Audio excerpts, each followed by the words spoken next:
Hello friends, good afternoon. Remedy physics class में मैं AK Roy आपका मोस्ट वेलकम करता हूं। और आज हम लोगों का जो टॉपिक होगा, हम लोग 11th क्लास का जो टॉपिक चल रहा था, second chapter dimension and dimensional analysis, वो पूर्ण रूप से हमारा कंप्लीट हो चुका है। इसलिए आज हम लोग मस्त क्वेश्चन सॉल्व करेंगे।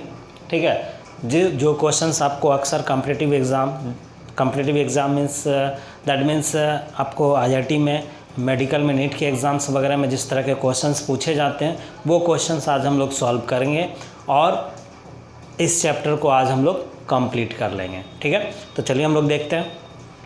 और सबसे पहली बात कि आप जो भी हमारे स्टूडेंट्स हैं वो सभी हमारे चैनल को सब्सक्राइब करें, लाइक करें और जितना ज़्यादा से ज़्यादा हो सके शेयर करें। ठीक है, चलिए स्टार्ट करते हैं हम लोग। तो ऑन बोर्ड आपको क्वेश्चंस लिखा हुआ है, तो इस क्वेश्चंस को आप देखेंगे तो यहाँ आपको ध्यान से दिखाई दे रहा होगा,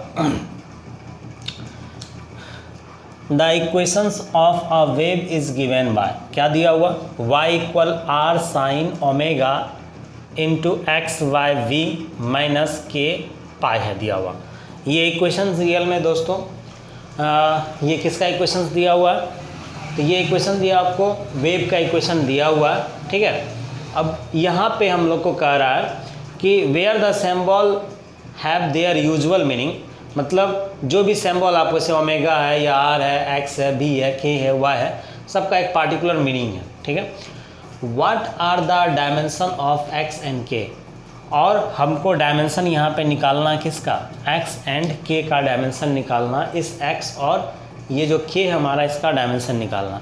इस तरह के क्वेश्चंस आपको काफ़ी ज़्यादा कॉम्पिटिटिव एग्जाम में पूछे जाते हैं, इसलिए हम लोग दिमाग को एकदम कांस्टेंट करके, एकदम अस्थिर करके आप समझिए, बहुत ही मस्त तरीके से आपको समझ में आएगा। तो चलिए लेट्स स्टार्ट।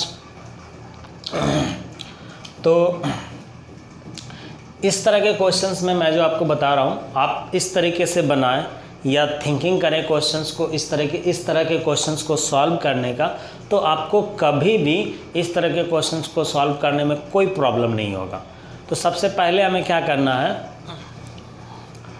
कि जो मैंने आपको बताया था, क्या बताया था, तो कुछ रूल रेगुलेशन जब हम लोग पढ़ रहे थे, जो हमारा टॉपिक चल रहा था डायमेंशन एंड डायमेंशनल एनालिसिस का, तो मैंने उसमें आपको एक टॉपिक बताया था जो आपको याद होगा शायद, कि जो भी हमारा कांस्टेंट टर्म हो या फिर ट्रिग्नोमेट्रिकल टर्म होता है, ट्रिग्नोमेट्रिकल टर्म में जैसे कि एंगल हो, ठीक है, तो इन सारे चीज़ों का डायमेंशन हमारा नहीं होता है, डायमेंशन लेस होता है। तो उस प्रॉपर्टीज़ का यहाँ पे हम लोग यूज करेंगे। तो यहाँ पे अगर हम इसका सॉल्यूशन करते हैं, सॉल्यूशंस अगर हम लोग करते हैं तो देखेंगे सॉल्यूशन। तो जो पहले इक्वेशंस दिया हुआ उसको आप पहले पूर्ण रूप से यहाँ पर लिख दें। यहाँ से हम लोग लिख सकते हैं इसको y = r sin ओमेगा, इसको ओमेगा को मल्टीप्लाई करके अंदर कर दें, omega x by v minus omega k और पाई। ठीक है, और यहाँ पे हम लोग लिख सकते हैं we know that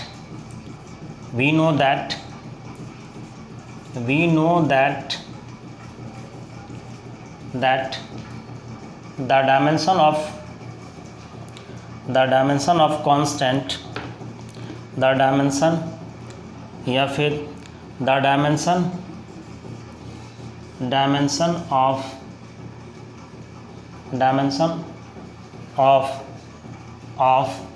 angle is dimensionless. Angle का जो डायमेंशन होगा या फिर कांस्टेंट टर्म का जो डायमेंशन होगा, ये हमारा क्या होगा, डायमेंशन लेस होगा। तो अगर ये डायमेंशन लेस होगा तो यहाँ से हम लोग इसको लेके यूज कर सकते हैं। नाउ क्या यूज कर सकते हैं, तो ओमेगा एक्स बाय भी इक्वल m0 L0, ठीक है, एम नॉट, एल नॉट और टी नॉट। ये आपको अच्छे से पता होगा कि एम नॉट का मतलब एम का यहाँ कोई वैल्यू नहीं है, एल नॉट का मतलब यहाँ एल का कोई वैल्यू नहीं, टी नॉट का मतलब यहाँ टी का कोई वैल्यू नहीं, मतलब ये पूरा का पूरा टर्म जो है डायमेंशन लेस है हमारा। तो इस टोटल टर्म के बदले में हम लोग लिख सकते हैं, क्या लिख सकते हैं, 1। अगर यहाँ पे हम लोग 1 लिख देते हैं तो इसके बदला में हम लोग लिख सकते हैं, यहाँ से क्या लिखेंगे, ओमेगा एक्स बाय भी इक्वल क्या लिख सकते हैं, 1 लिख सकते हैं। और इसको जब हम लोग सॉल्व करेंगे, और हमेशा क्या करेंगे कि जिसके टर्म में या फिर जिसका हमको कहेगा डायमेंशन निकालने के लिए, उसके टर्म में एक सिंपल फॉर्मेट में या फिर जितना ज़्यादा से ज़्यादा हो सके उसको सिंप्लीफाई फॉर्म में कैलकुलेट करके हम लोग टर्म निकाल लेंगे। तो यहाँ मुझे कहा गया क्वेश्चंस में क्या निकालने के लिए, एक्स का वैल्यू, एक्स का डायमेंशन निकालने के लिए। तो एक्स के टर्म में हम इसको सॉल्व करेंगे। तो एक्स के टर्म में अगर हम सॉल्व करते हैं तो x इक्वल हम यहाँ से लिख सकते हैं v बाय ओमेगा। अब यहाँ से इसका डायमेंशन आप लिखिए। तो v का आपको पता है वेलोसिटी है, वेलोसिटी का LT-1 होता है, और यहाँ ओमेगा जो है सब फ्रीक्वेंसी है।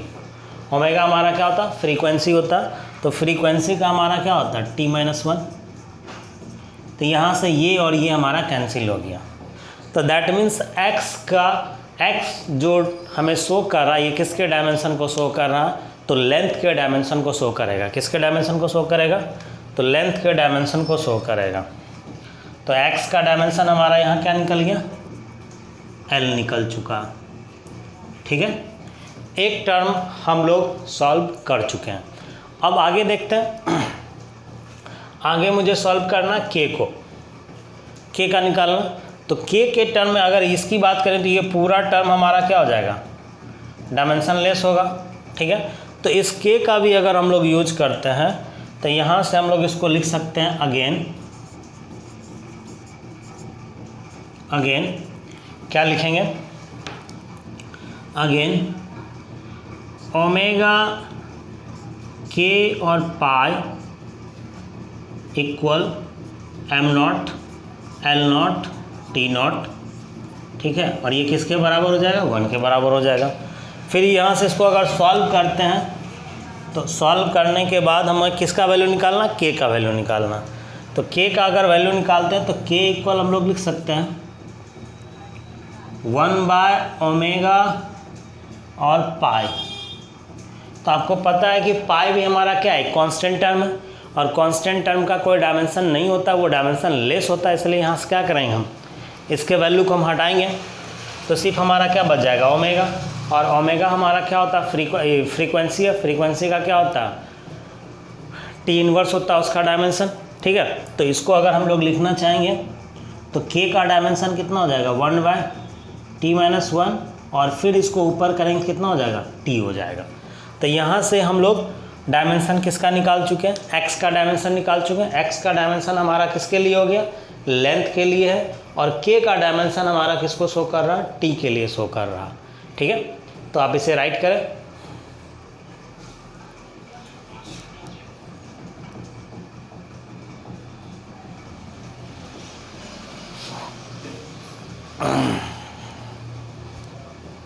लिखे जल्दी से।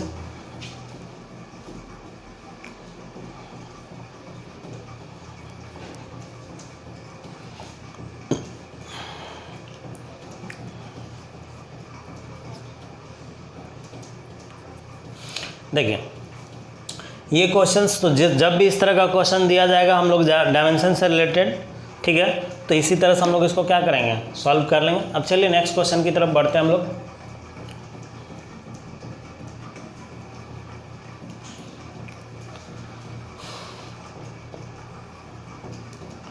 नेक्स्ट क्वेश्चन में देख लेंगे आप क्या बोला जा रहा।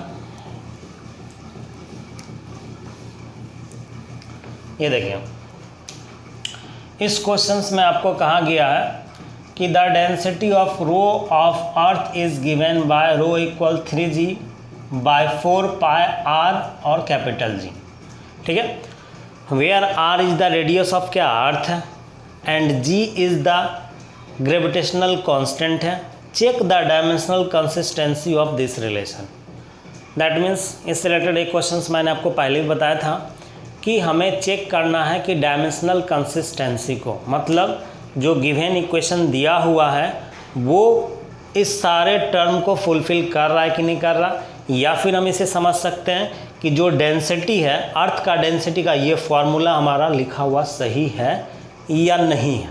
ठीक है, तो अगर कंसिस्टेंसी अगर आपको चेक करने बोले या फिर आपको बोले कि गिवन इक्वेशन हमारा लिखा हुआ राइट है या रॉन्ग, राइट है, इसे प्रूव करके आप दिखाएं, तो दोनों तरीके से क्वेश्चंस पूछा जाता है और दोनों तरीके में हम लोग क्या करेंगे, सॉल्व करने का जो वे होगा हमारा वो सिंपल होगा। जब भी इस तरह का डायमेंशनल कंसिस्टेंसी चेक करने के लिए दिया जाए या फिर ये पूछे कि गिवन जो इक्वेशंस है हमारा उसको आप प्रूव कीजिए कि डायमेंशनली करेक्ट है, तो दोनों केस में हम लोग क्या करते हैं कि LHS को पहले सॉल्व करेंगे जो मैंने प्रीवियस क्लास में बताया था, और फिर RHS को सॉल्व करेंगे। और सॉल्व करने में क्या करना, LHS को सॉल्व करके डायमेंशन निकालेंगे LHS साइड का, और RHS के साइड सॉल्व करके RHS का डायमेंशन निकालेंगे। अगर दोनों साइड का डायमेंशन हमारा इक्वल हो गया दैट मीन्स कि गिवन इक्वेशंस हमारा राइट है या फिर जो ये इक्वेशंस दिया हुआ है ये डायमेंशनल कंसिस्टेंसी को फॉलो करता। ठीक है, तो चलिए हम लोग इसको सॉल्व करते हैं।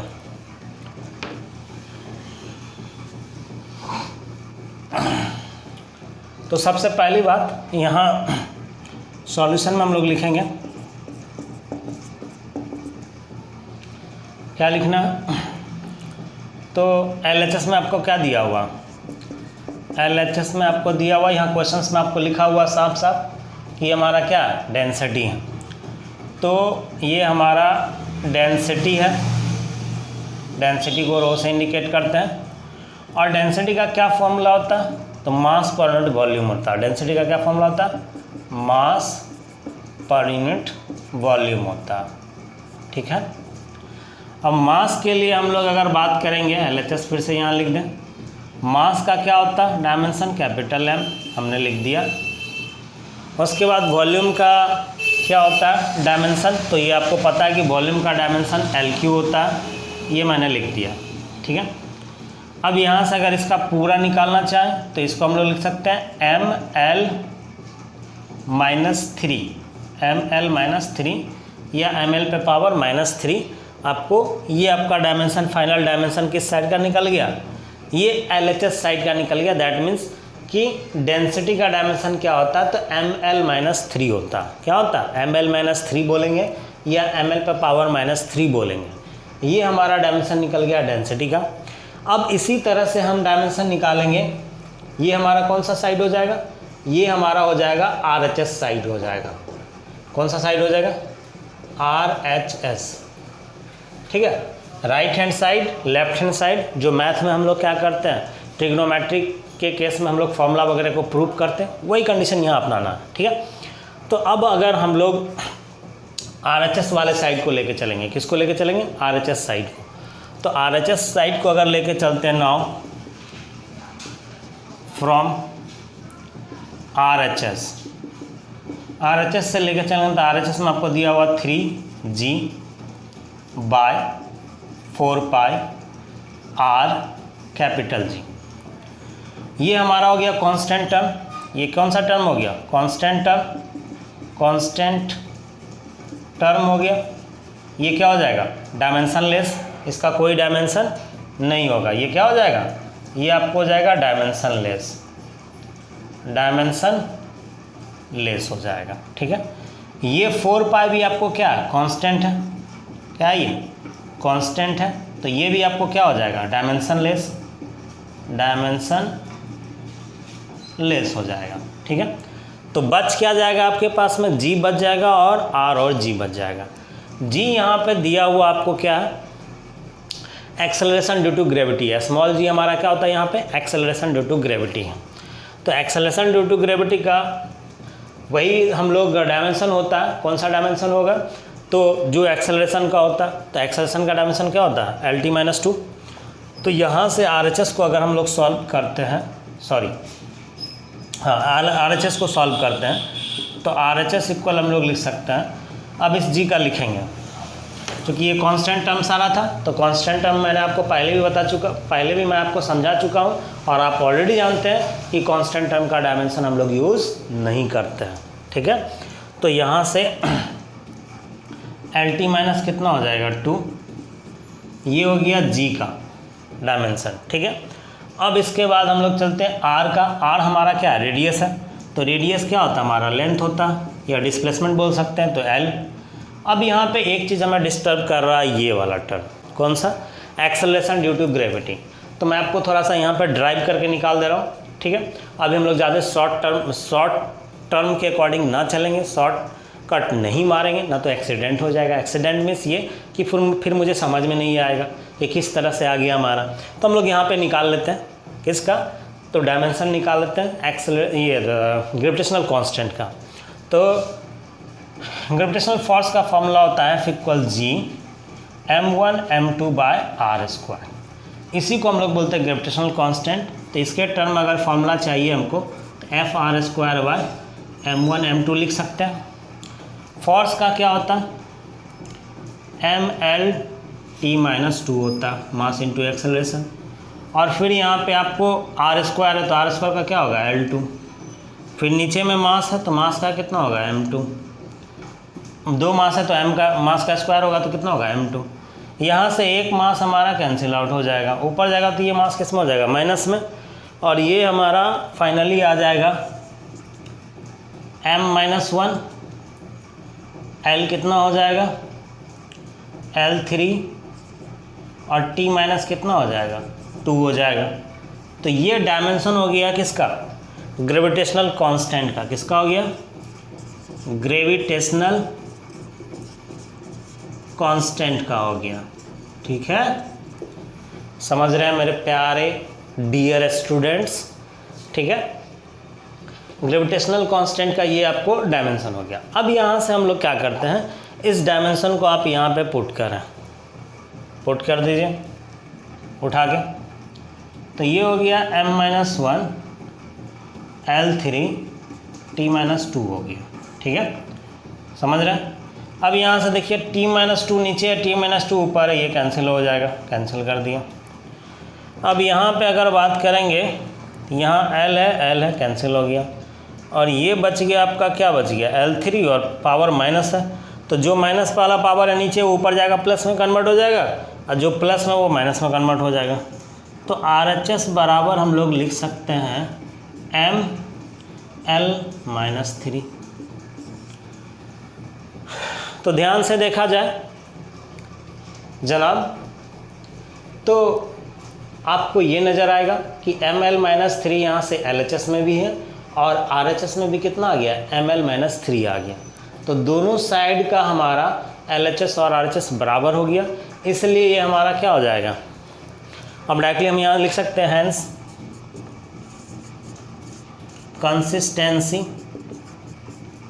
कंसिस्टेंसी डायमेंशनल कंसिस्टेंसी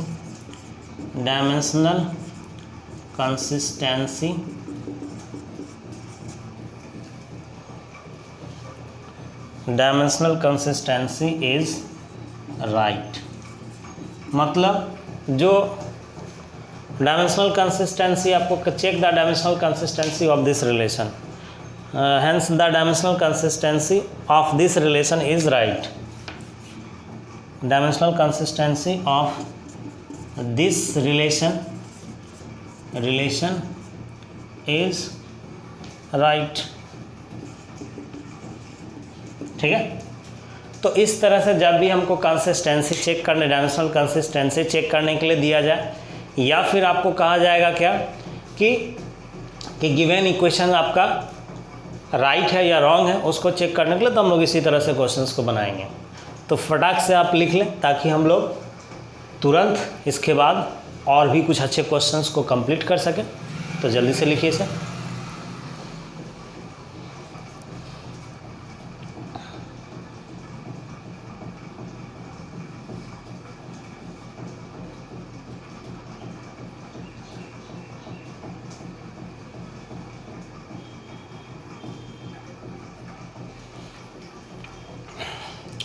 इससे पहले जो हम लोग 2 क्वेश्चंस कंप्लीट किए, उम्मीद करते हैं कि आपको बहुत अच्छे से समझ में आ गया होगा।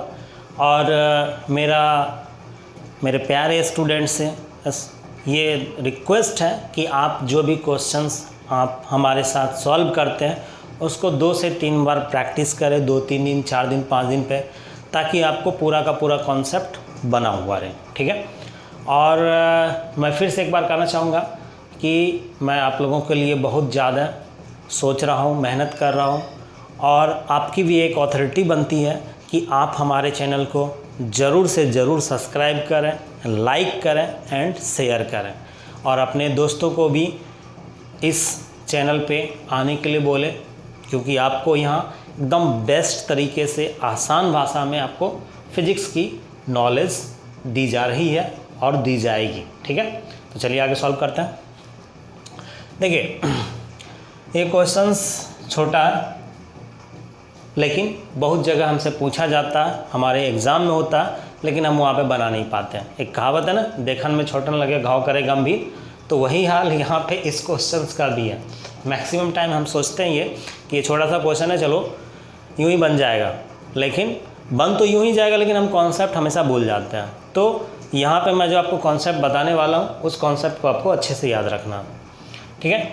और ज़्यादा प्रेशर दिमाग में लेकर के स्टडी नहीं करना। अगर आप ज़्यादा प्रेशर लेकर के फिज़िक्स को स्टडी करोगे तो फिर आप फिज़िक्स में कुछ भी नॉलेज गेन नहीं कर पाओगे। ठीक है।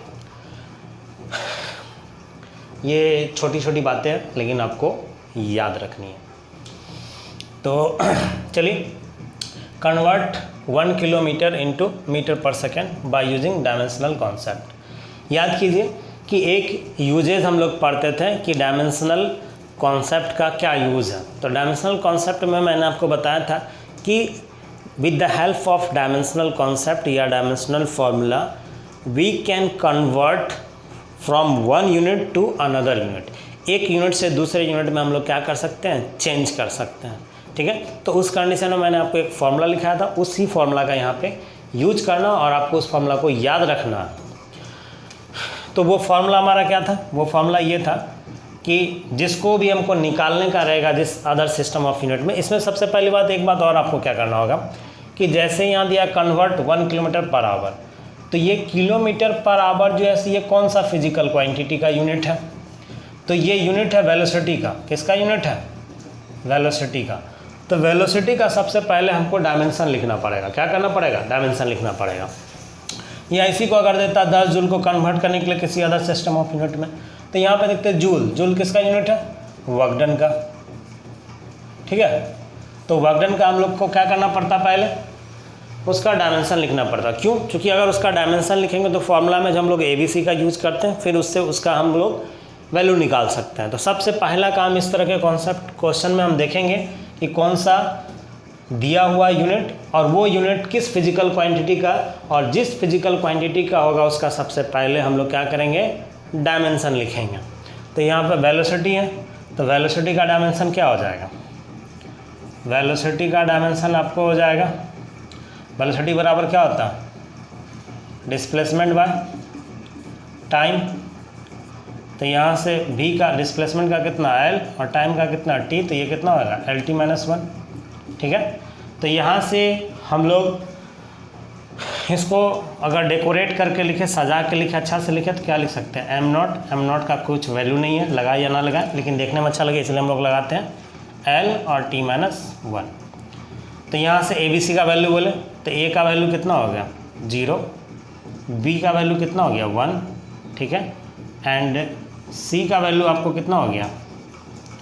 C का वैल्यू हो गया -1। ठीक है। तो अब यहाँ से हम लोग क्या करेंगे, ABC का वैल्यू हम लोग निकाल लिए। अब फॉर्मूला यूज करेंगे कि एक यूनिट से दूसरे यूनिट में कन्वर्ट करने के लिए क्या फॉर्मूला था हमारा? तो फॉर्मूला हमारा था N2 = N1 इंटू M1 व M2 पे पावर A, फिर इंटू L1 व L2 पे पावर B इंटू T1 व T2 पे पावर C। तो यहाँ ध्यान से देखा जाए तो आपको किलोमीटर पर आवर को चेंज करना मीटर पर सेकेंड में, दैट मीन्स अगला भी जो फिजिकल क्वांटिटी है वो हमारा क्या? वेलोसिटी है मीटर पर सेकेंड में। ठीक है। तो यहाँ पे अगर इसकी बात करते हैं तो वेलोसिटी जो हमारा फिजिकल क्वांटिटी है उसमें मास का कहीं कोई यूजेस नहीं है। अगर आप देखना चाहें यहाँ पे तो मास का यहाँ पे कोई यूजेस नहीं है, ठीक है। या फिर अगर आप ए का वैल्यू 0 है पुट कर दिए, पूरा टर्म क्या होगा, किसी चीज़ पे पावर अगर 0 पुट करते हैं उसका टोटल का वैल्यू क्या होता है 1 हो जाता है। आप इस तरीके से भी लिख सकते हैं। n1 का वैल्यू कितना, ये रहा आपका n1 का वैल्यू। तो n2 इक्वल हम लोग लिख सकते हैं, n1 का वैल्यू कितना हो गया 1। इसका पूरे पे वैल्यू अगर m1/m2 पे पावर कितना दे दें 0, ये 1 हो जाएगा। अब यहाँ से देखिए L1 तो लेंथ का यहाँ पे एक बात और ध्यान में ये रखना है, लेंथ है तो यहाँ किलोमीटर पर आवर है या मीटर पर सेकेंड है, तो हमको किस में चेंज करना, मीटर पर सेकेंड। और एक बात और आपको पता है कि मीटर पर सेकेंड हमारा कौन सा यूनिट है, SI यूनिट है, ठीक है। तो हमको नीचे वाले जिस यूनिट में हमको कन्वर्ट करना रहेगा उसको हमेशा कहाँ लिखेंगे, नीचे लिखेंगे, ठीक है। तो यहाँ पे अगर देखा जाए तो डिस्टेंस यहाँ पे L का वैल्यू किस में होगा, किलोमीटर में। तो L का वैल्यू कितना होगा, यहाँ पे लिख सकते हैं 1 किलोमीटर, 1 किलोमीटर, ठीक है। नीचे में L2 किस में, मीटर में, तो यहाँ मीटर लिख दीजिए, बाद में जो होगा देख लेंगे। और टाइम यहाँ भी, यहाँ आवर में है और ये रहा यहाँ आवर में है और यहाँ किस में, सेकेंड में है। तो ऊपर में किस में, आवर में, तो 1 आवर और नीचे कितना, सेकेंड में, ठीक है। और पावर कितना है, तो -1 है, डाल दिया। अब यहाँ से अगर किसको कैलकुलेट करते हैं तो n2 इक्वल क्या लिख सकते हैं, 1 से मल्टीप्लाई कीजिए कोई फ़र्क नहीं, और ये पूरा टर्म क्या हो जाएगा 1 हो जाएगा। तो यहाँ बचेगा क्या, चेंज करना नीचे वाले में। मैंने आपको हमेशा कहा था कि जिसमें चेंज करना होगा उसको हमेशा रिस्पेक्ट में लिखेंगे, दैट मीन्स उसको नीचे लिखेंगे। तो इसके फॉर्म में चेंज करना और इसी के अकॉर्डिंग ऊपर वाले को भी चेंज करना होगा, ठीक है। क्योंकि इसी यूनिट में हमको कन्वर्ट करना, तो मीटर के अकॉर्डिंग उसको करेंगे तो कितना होगा, 1000 मीटर बटे 1 मीटर, और पावर कितना हो जाएगा 1। फिर नीचे अगर हम लोग लिखेंगे 3600 सेकेंड, मतलब 3600 सेकेंड बाय कितना होगा, क्योंकि 1 घंटा में आपको भी पता होगा 1 घंटा में कितना सेकेंड होता, 3600 सेकेंड होता। तो यहाँ से 1 सेकेंड, ठीक है, -1। अब इसको देखिए, अब यहाँ से अगर n2 की बात करेंगे तो ये कितना होगा 1000 इंटू माइनस पावर है तो इसलिए क्या हो जाएगा, पूरा नीचे आ जाएगा। तो 1/3600, ये 0 काट दीजिए तो बराबर कितना हो जाएगा 10/36। इसको फिर काटिए तो 5/18। किस में बोला था निकालने का, तो मीटर पर सेकंड, तो यहाँ पे ये यूनिट लगा देंगे मीटर पर सेकंड। तो n2 का वैल्यू आपको कितना आ जाएगा 5/18 मीटर पर सेकंड, ठीक है। तो अगर 1 किलोमीटर पर आवर को चेंज करना तो आपको कोई सर जी ये आप कौन सा बड़ा काम कर दिए, ये तो हम लोग जानते हैं पहले से कि अगर हमको किलोमीटर पर आवर को मीटर पर सेकंड में करना है तो 5/18 से गुना कर दीजिए। बहुत बचपन में पढ़े थे, तो भैया मेरे बचपन में पढ़े थे, ठीक है, पढ़े होंगे, तो वहाँ हम लोग जानते हैं कि 3600 सेकेंड बराबर 1 घंटा होता, तो उसका कॉन्सेप्ट करके यूज। लेकिन हमें यहाँ किसके अकॉर्डिंग कन्वर्ट करना था, तो क्वेश्चन आप देख लीजिए, कन्वर्ट इनटू मीटर पर second by using dimensional concept. तो यहाँ मुझे सॉल्व करना था डायमेंशनल कॉन्सेप्ट के अकॉर्डिंग, ठीक है। इसलिए आप इस क्वेश्चन को देखने में छोटन लगे मत कीजिएगा, ना तो घाव कर देगा गंभीर, ठीक है। सीरियस नहीं लेना, इस क्वेश्चन को सीरियस लेना, जो मैं बोल रहा हूँ उसको सीरियस नहीं लेना, ठीक है। तो इसको आप जल्दी से लिख लें ताकि हम लोग अगले क्वेश्चन पे आ सकें।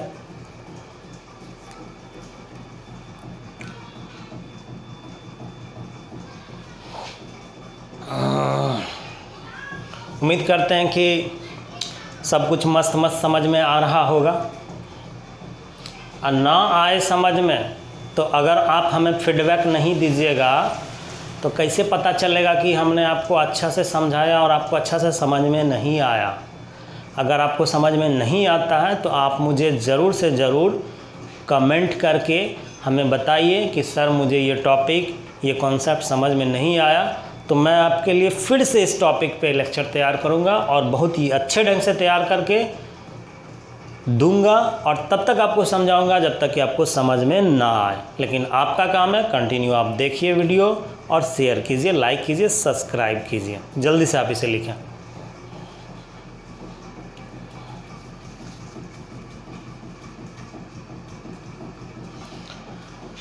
देखा जाए भाई मेरे आगे का क्वेश्चंस।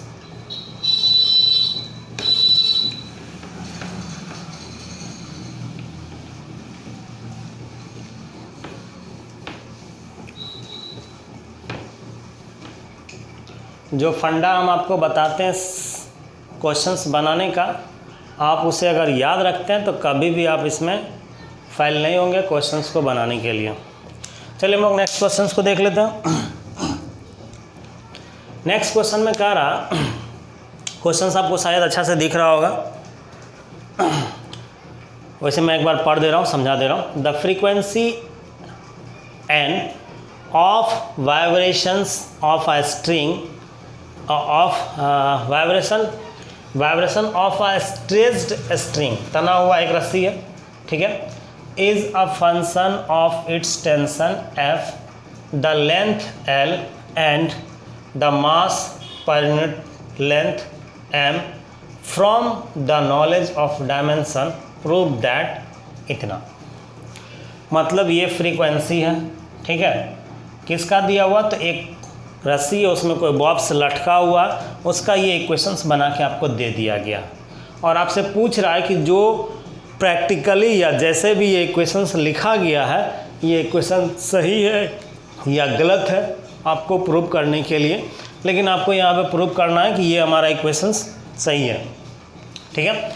तो इस तरह के क्वेश्चंस को हम लोग कैसे सॉल्व करते हैं, प्रोसेस आपको लगेगा लंबा है, लेकिन अगर आप अच्छे से समझेंगे तो पूरा का पूरा कॉन्सेप्ट समझ में आएगा। तो चलिए देखते हैं हम लोग इसको। सबसे पहले बनाने के लिए हम लोग क्या करेंगे, इसका सॉल्यूशन। सॉल्यूशन का मतलब मेरे भाई केमिस्ट्री का सॉल्यूशन मत समझ लेना। देखिए, तो सबसे पहले इसको क्या करेंगे हम लोग, और ब्रेक करेंगे, क्योंकि तोड़ने के बाद ही तो पता चलेगा कि रियल में इसमें क्या क्या है। तो इसको तोड़ेंगे, ये रहा फ्रीक्वेंसी। और एक बात तो कंफर्म है कि जब भी हम लोग किसी चीज़ को प्रूव करेंगे तो इक्वेट तो करना ही पड़ेगा। मतलब ये इसके बराबर है, तो मतलब दोनों साइड हमारा क्या होना चाहिए, सेम फिजिकल क्वांटिटी होना चाहिए। तो ये हमारा क्या फ्रीक्वेंसी है। तो LHS का अगर आप डायमेंशन लेते हैं, पहले आप इस चीज़ को लिख लीजिए ताकि हम लोग उसको आगे यूज कर सकें। The dimension of LHS, the dimension of LHS, LHS का डायमेंशन ये क्या है, फ्रीक्वेंसी। तो फ्रीक्वेंसी का डायमेंशन हमारा कितना हो जाएगा, होता है, आपको क्या होता है, क्या होता है, होता है फ्रीक्वेंसी का डायमेंशन क्या था, 1/t। और इसको अगर लिखेंगे तो कितना हो जाएगा, चूँकि 1/f होता, सॉरी फ्रीक्वेंसी f बराबर क्या था, 1/t, टी का करेंगे तो कितना होगा, t इनवर्स। और इसको सजा के लिखना पड़ेगा, तो सजा के लिखेंगे तो LHS का डायमेंशन कितना हो जाएगा, या फ्रीक्वेंसी का डायमेंशन ये हो जाएगा m0 L0 t-1। बात तो पूरी समझ में आ गई होगी। अब इसको आप ब्रेक कीजिए। अब इसको अगर हम लोग ब्रेक करते हैं तो इसको लिख सकते हैं, क्या लिखेंगे, यहाँ से देखिए। तो फ्रीक्वेंसी n डायरेक्टली प्रोपोर्शनल, तो इसको हटाइएगा तो क्या होगा, एक कांस्टेंट आएगा, तो इक्वल आएगा और एक k लिख दिए। और ये 1/L है, F/m है, तो F/m है। अब इसको क्या किया जाए बताइए। तो इसको और आप क्या कीजिए, अगर इसका पावर हम हटाते हैं, ठीक है, पावर इसका हम लोग क्या करते हैं, हटाते हैं, तो इसको क्या लिख सकते हैं, इसको लिख सकते हैं हम लोग, पावर का क्या मतलब होता है, नहीं सॉरी रूट का मतलब होता है इस पर पावर 1/2 है, इस पर पावर 1/2 है। तो अगर इसको हम लोग लिखना चाहें तो f पर पावर कितना होगा, 1/2, और m पे पावर कितना होगा, m पे पावर होगा -1/2। कोई दिक्कत है तो बता दीजिएगा, ना है दिक्कत तो लिखिएगा आगे। और इस l को भी अगर पावर के फॉर्म में लिखें तो n बराबर क्या होगा k, और l पे पावर कितना हो जाएगा, l पे पावर हो जाएगा -1, f पे पावर हो गया 1/2 और m पे पावर हो गया -1/2। अब सबका क्या कीजिए, डायमेंशन लिख दीजिए। LHS को आप छोड़ दीजिएगा, सिर्फ हम लोग सबका डायमेंशन सेपरेट करके लिख देते हैं। तो सेपरेट करके डायमेंशन लिखेंगे, या फिर ऐसा कीजिए ना, इसको इक्वेशन 1 मान लीजिए। इसको इक्वेशन क्या करते हैं, 1 मान लेते हैं। इसको इक्वेशन 1 मान लिया, ठीक है। और इक्वेशन 1 मानने के बाद इसको हम लोग क्या करेंगे, लिखेंगे द डायमेंशन ऑफ f। तो फोर्स का डायमेंशन क्या होता है, ml, और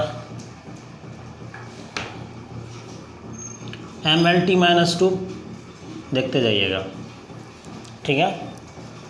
और ये मास है, लेकिन मास के बारे में यहाँ पे आपको क्या दिया हुआ है, length l and mass per unit length m है।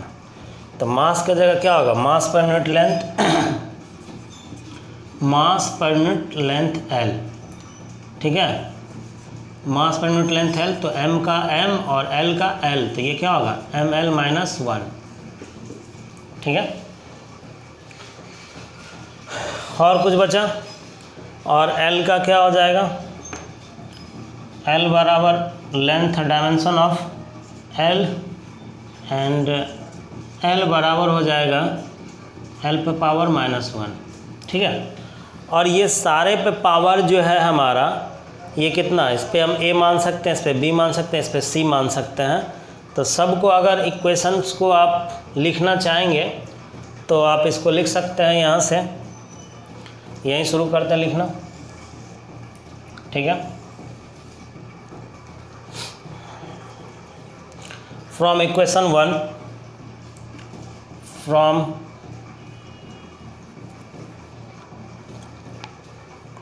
फ्रॉम इक्वेशन 1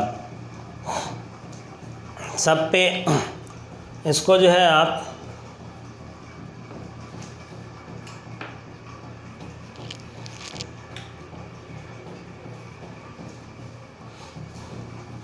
इसको क्या मानेंगे, -a मान लीजिए, इसको b, इसको c मान लेते हैं, ताकि ABC का हम क्या कर सकें, एग्जैक्ट वैल्यू निकाल सकें, ठीक है।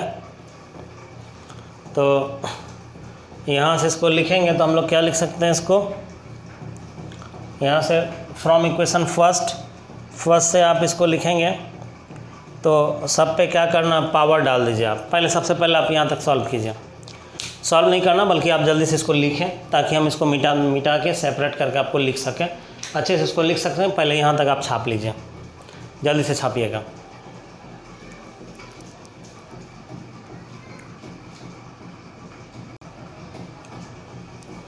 लिख लिए होंगे आप। मैंने तो पावर यहीं डाल दिया है, बट आपको कोई टेंशन नहीं लेना है। यहाँ पे जो आप लिखे हैं, कहाँ लिखे हैं,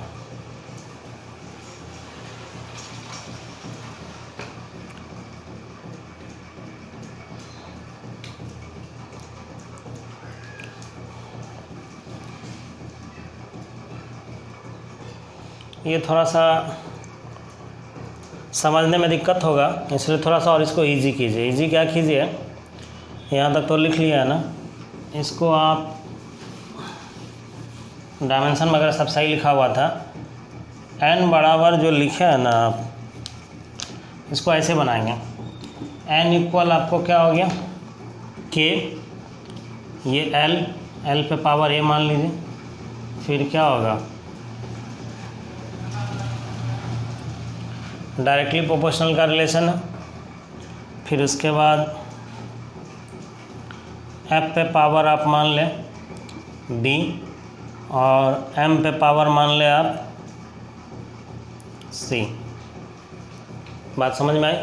और फिर इसको हम लोग क्या करेंगे, डायमेंशन से जब इसको सॉल्व करेंगे तो सॉल्व करने के बाद में इस पर पावर हम लोग डाल देंगे। ठीक है, चलो लिखिए, अब लिखिए, अब कोई दिक्कत नहीं है।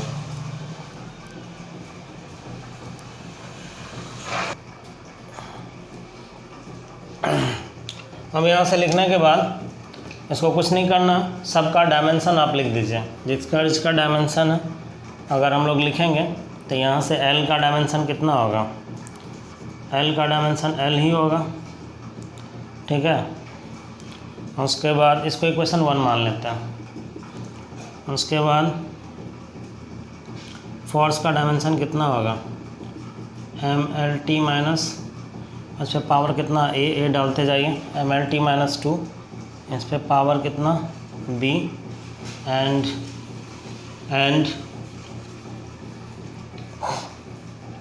ये क्या मास पर यूनिट लेंथ है, तो इसका कितना हो जाएगा, m बराबर कितना हो जाएगा, मास पर यूनिट लेंथ m/l, तो इस पर कितना c, तो ये कितना होगा ml माइनस 1, तो पावर कितना होगा c। ठीक है, अब इसको जो है सो किस में पुट कर दीजिए, इक्वेशंस 1 में अगर इसको पुट करते हैं तो पुट करने के बाद में इसको हम लोग क्या लिख सकते हैं, इसको लिख सकते हैं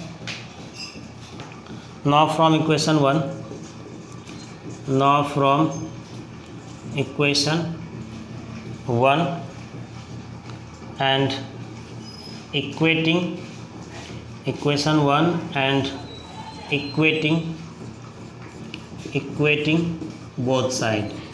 बोथ साइड इसलिए कि यहाँ से अगर हम जो n का लिखे हैं LHS, इसका और इसका लेकर के हम ABC का वैल्यू निकाल सकते हैं। तो वैल्यू निकाल सकते हैं तो यहाँ से आप लिख सकते हैं m पे पावर 0, L पे पावर 0, T पे पावर -1 है। ठीक है, बराबर K का कोई डायमेंशन नहीं है, इसको हटा के चलिए। तो L पे पावर कितना है, L पे पावर पहले m लिखिए मास, तो मास आप कहाँ है, तो पहले आप डायरेक्टली सबका वैल्यू लिख दीजिए, बाद में मल्टीप्लाई करके देख लेंगे हम लोग। L पे पावर A है, लिख दिए। उसके बाद F है, F पे पावर MLT माइनस 2 है, पावर कितना है B है। ठीक है, उसके बाद मास पर यूनिट लेंथ का, तो यहाँ से इसके बाद लिखेंगे ML पावर -1 पे पावर कितना C है। बात समझ में आ गई। अब यहाँ से बात करेंगे, सबको सेपरेट करके लिखिए, M पे पावर L पे पावर A लिख दिए, और M पे पावर कितना होगा B, M यहाँ भी है ना, तो मल्टीप्लिकेशन में पावर क्या होगा, जुट जाएगा, तो जुटेगा तो ये कितना होगा M पे पावर B, और यहाँ B है तो B प्लस क्या होगा C, और उसके बाद T है, तो T आपको ये माइनस है, तो T पे पावर -B, और कहीं पे है नहीं है, तो सीधा T पे पावर लिख देंगे -B 2B। ठीक है, और यहाँ पे M0 L0 T पे पावर -1 है, तो दोनों साइड हमारा सेम फिजिकल क्वांटिटी, मास है, लेंथ है, टाइम है, मास है, लेंथ है, टाइम है। तो अब इक्वेट कीजिए, मास वाले को मास के साथ, लेंथ वाले को लेंथ के साथ। अगर इक्वेट करते हैं तो इक्वेट करने के बाद में हमारा क्या आ जाएगा, यहाँ से साफ दिखाई दे रहा, M पे पावर B प्लस C है, तो B प्लस C है, तो यहाँ से हम लोग लिख सकते हैं B प्लस C बराबर 0, चूँकि यहाँ पे क्या है M पे पावर 0 है, और A इक्वल कितना होगा 0, चूँकि L पे पावर कितना 0। सही है ना, एकदम सही है। इसके बाद अगर बात करेंगे कहाँ से, अब कौन सा बच गया T, तो T में आपको साफ साफ दिखाई दे रहा है -2B बराबर कितना है -1। ठीक है, तो यहाँ से माइनस माइनस ख़त्म, तो यहाँ से B इक्वल क्या लिख सकते हैं 1/2। ठीक है, और B इक्वल 1/2, A का वैल्यू 0, तो यहाँ से C का वैल्यू अगर चाहेंगे तो सी का वैल्यू बी का वैल्यू इधर पुट करें तो सी का वैल्यू यहाँ से क्या आ जाएगा, पुट करेंगे तो सी बराबर कितना हो जाएगा, -1/2। बात समझ में आई।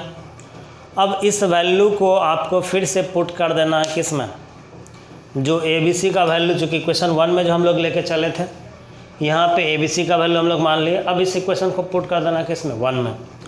तो यहाँ पे अब लिखेंगे now put the value of A B C in, put the value of A B C, A B and C in equation 1। तो 1 में अगर हम लोग पुट करते हैं तो ये क्या हो जाएगा, पुट कीजिए। तो फ्रीक्वेंसी बराबर के तो है ही, एल पे पावर कितना है, बोला जाए बोला जाए बोला जाए बोला जाए बोला जाए, ए है, ठीक है। एल पे पावर कितना, ए है। तो इसको अगर हम लोग लिखेंगे तो ये कितना हो जाएगा, 0। एक चीज़ कहीं पे मिस हो रहा, ये देखेंगे ध्यान से, तो एल पे पावर 0 नहीं है, एल यहाँ भी है ना, तो माइनस क्या होगा, सी, और फिर ये क्या होगा, ए। तो ए माइनस सी बराबर 0 होगा, यहाँ पे ए माइनस सी बराबर क्या होगा, 0 होगा। ए माइनस सी, ध्यान से देखेंगे, क्योंकि यहाँ पे भी कितना माइनस, एल पे पावर माइनस, तो ये क्या होगा, माइनस सी, और फिर ये है, तो मल्टीप्लिकेशन में जुड़ेगा तो ए माइनस सी, और यहाँ इक्वेट करेंगे तो कितना हो जाएगा, 0। तो ए माइनस सी बराबर 0, तो यहाँ से ए बराबर कितना होगा, सी। अब अगर ए बराबर सी होगा तो सी का वैल्यू हम लोग पहले से निकाल चुके हैं, तो सी का वैल्यू, तो ए का वैल्यू भी कितना हो जाएगा, -1/2 होगा। बात समझ में आई, समझ में आ रही है, ठीक है। तो यहाँ से एल पे पावर कितना हो जाएगा, बोला जाए, एल पे पावर हो जाएगा -1/2, और फिर एफ पे पावर कितना होगा, एफ पे पावर बी, बी बराबर कितना आ गया आपको, बी बराबर 1/2, और एम पे पावर कितना, सी है, तो एम पे पावर सी है, तो सी का वैल्यू कितना हो गया, -1/2, ठीक है। अब इस वैल्यू को अगर पुट करते हैं तो पुट करने के बाद में आप देखिए कि क्या नज़र आता है।